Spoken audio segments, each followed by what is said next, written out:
Welcome, everybody, to another episode of Dayton Drama Queens. We're in season 2. Yay! We made it. We got the pickup. So thank you so much. I am Josh Stuckey. And I'm Philip Drennan. And we're excited to be here again in downtown, beautiful Dayton, Ohio. We want to thank Mitosis for all they do for us. Yes, thank you. And to Square One Salon for sponsoring us. And for sponsoring this haircut. And it looks really good. Thank you. I was going to tell you that when you walked in. And you were in cashmere, which I just want Yep, to... for you. Yeah, it's delish. Anyway, we have a wonderful, wonderful guest with us today. Lisa Wagoner, who's with the Levitt Pavilion. And we're going to get through a lot today about what the Levitt Pavilion is, what it does. And I think, Lisa, the most important thing is, how did this happen for Dayton, Ohio? So welcome. Thank will you you tell us a little bit about how the Levitt got started?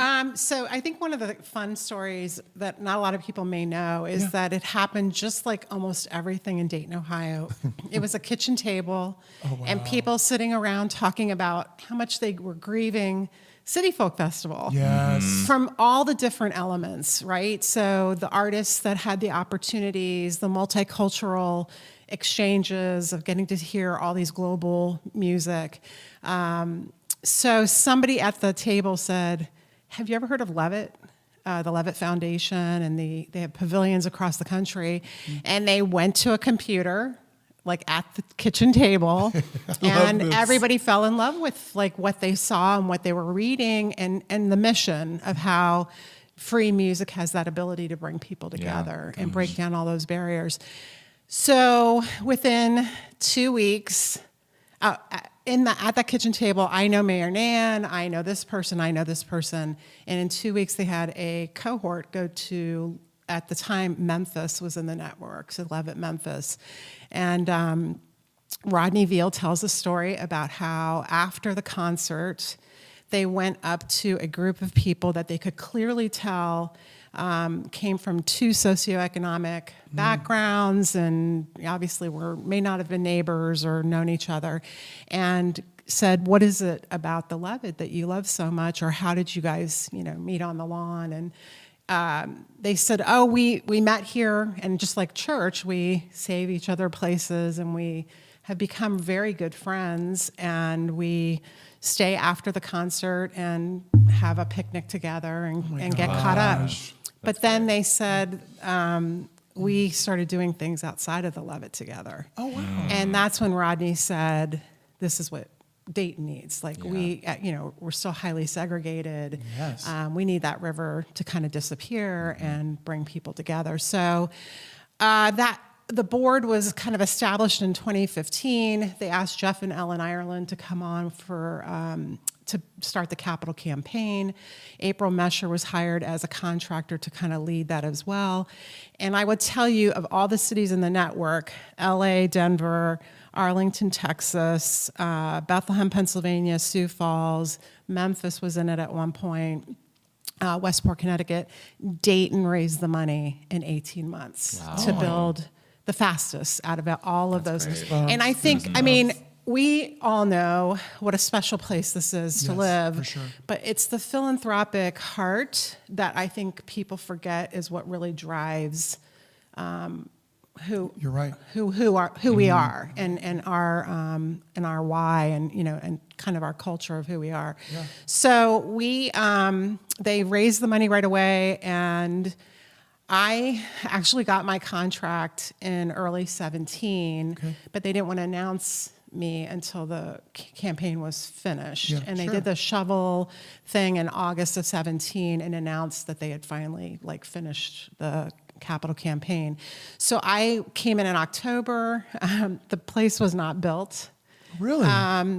We had to build it. And so I had an office at the convention center, and I had a little pink hard hat, and I had to kind of go over. I want a pink hard hat. I can get you a pink hard hat. And so that was the part that I think was probably this has been probably the biggest challenge. Yeah. It was a startup. I didn't have a computer. I didn't have a stapler. Didn't have a staff. Yes. And I didn't know that the build would be such a prominent piece of my focus, as well as building an organization and programming our first season. Yeah. So it was a lot. there were a lot of tears. My husband is a business owner, and I saw his life through a completely different lens, and how you know I'm scrubbing the toilets, and I'm IT, and I'm HR, and I'm it's that smart button thing. Yes. So I really had an appreciation for everybody who's a small business and a one person shop or two. And it's That's a just lot. grown and grown and grown and grown, right? Yeah. So we our first season was in 2018. Okay.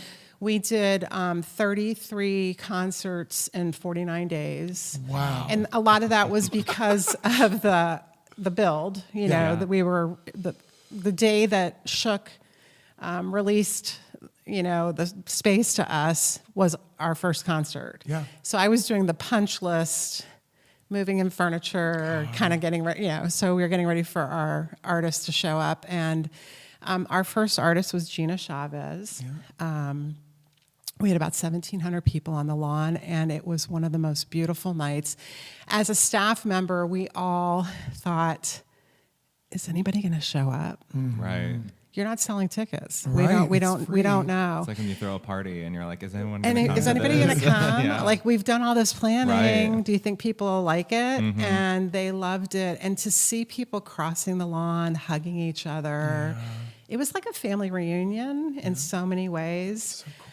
And I remember somebody stopping me and saying, so you put a lesbian Latina as the first concert on the season? And I said, yes, I did. That's amazing. Right. That's Message right. received. Yeah. Yes. Everyone is welcome at Good the for Levitt. you, Lisa. And, for the first time in my career, I'm leading with love. I was trying to do that in my other job, but I was told that I cared too much. And that I needed to stop that. So I really love that I can show up authentically through the mission and through the work that we're doing on the lawn. I mean, everybody gets a hug if you want one. That's awesome. Whether you're our biggest donor or one of our homeless people from our vulnerable Well, and the thing community. about music too is it just defies all of those barriers, Yes. racial, gender identity, sexuality, whatever it is. I mean, music can bring all these people together, and all of that stuff kind of goes away. You can close your eyes, and it's just It is. It really does. We overuse the word universal language, but it really is something.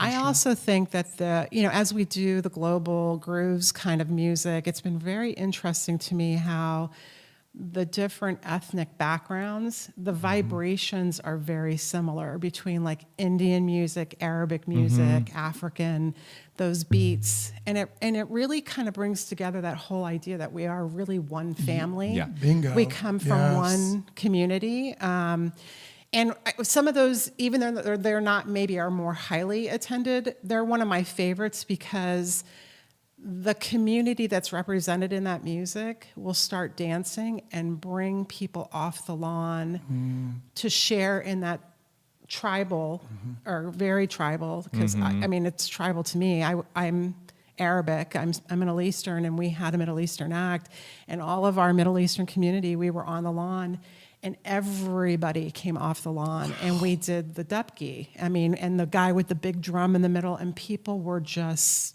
smiling. They didn't know what they were doing. Sure. But we were holding hands and we were sharing in a vibration that was just universal. And so I think that that's really, I've learned that it doesn't matter what's on stage. Yeah. People are showing up because they really want a sense of community. And I think now more than ever, I think it was 2023, the Surgeon General issued a warning about isolation and loneliness being a pandemic. Sure. Wow. Right. Yeah.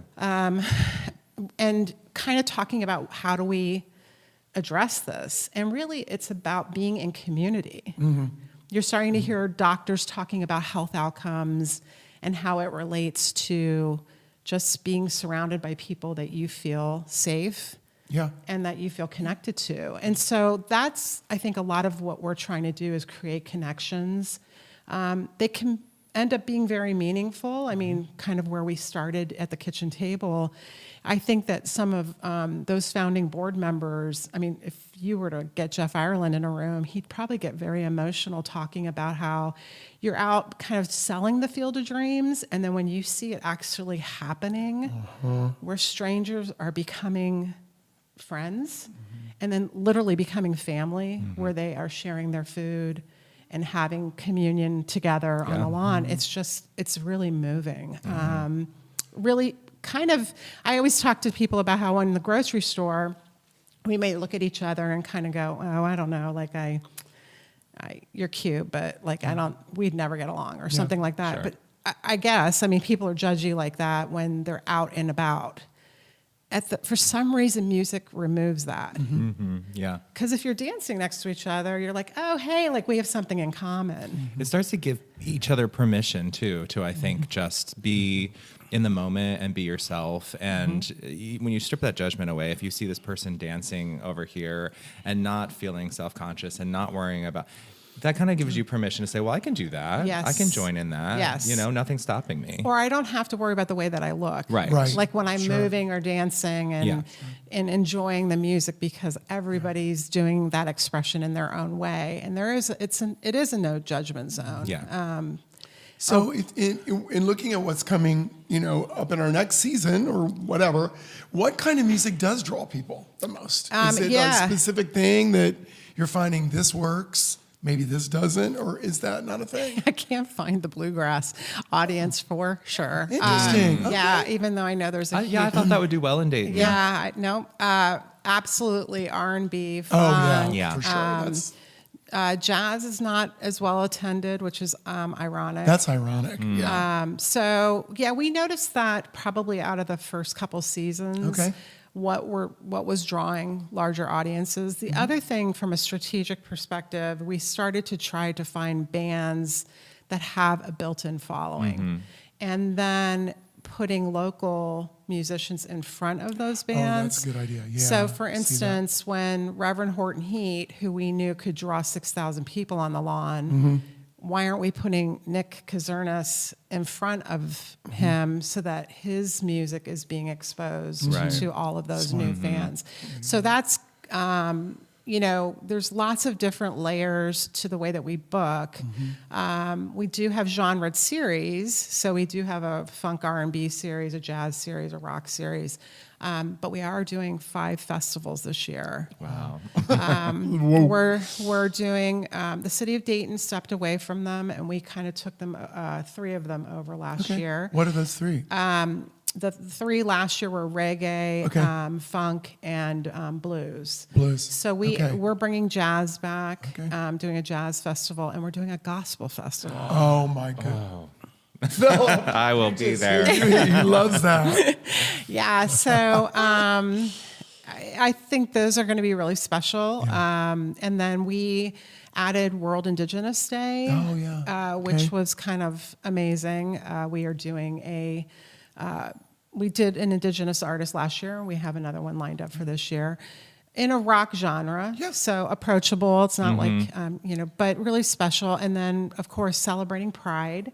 Oh, that's right. We are we're working with the Greater Dayton LGBTQ plus Center to be the after party on Saturday night, so that we're looking for a queer artist that will have some fun with us.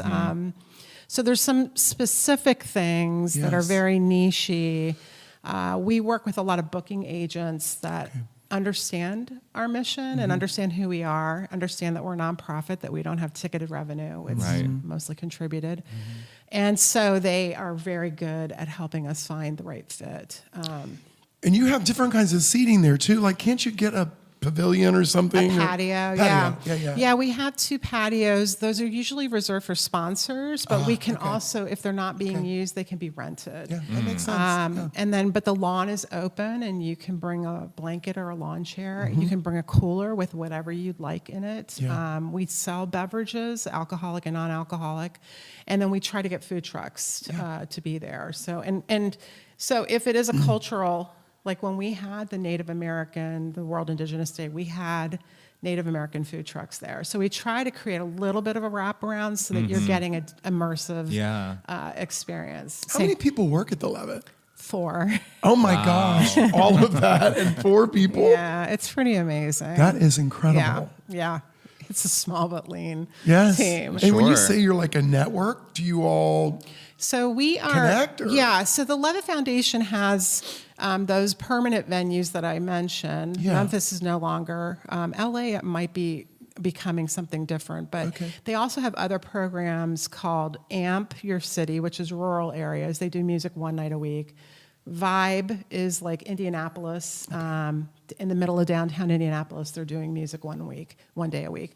So all of us, matter of fact, I was supposed to be there this week. They bring us in and we share best practices, ideas, and the executive directors for the pavilions, we meet regularly, like via Zoom. Okay. And then we're all women, which Oh, is that's it's- amazing. Yeah, it's kind of fun. It's Yeah. a sisterhood. So it's been really. I'm now the most tenured because there have been some changes in leadership positions.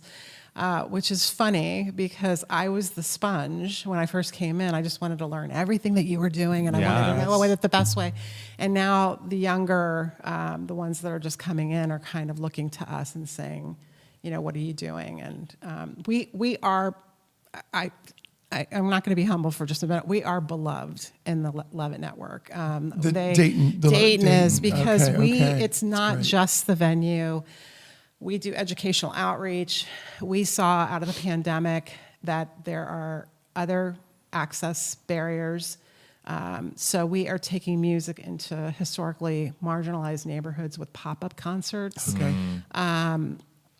We do a summer camp trying to reach our urban youth. And they do a whole week immersive experience, and then they are the opening act on Saturday. And it's really special. I've been challenged about it, but it's community building. Yeah, for sure. And so I think that there are a lot of those things. And now we just started a ticketed series called Levitt Up Close. It's a secret concert in a secret location with secret artists. This is a way to. All the right We're things. stealing that idea. We're stealing that idea. Yeah, It's please, lots of everybody. mystery, and it's been a lot of fun. We've been at Think TV, we've been at the Peace Museum, Joy Wine. We were just at the Engineers Club.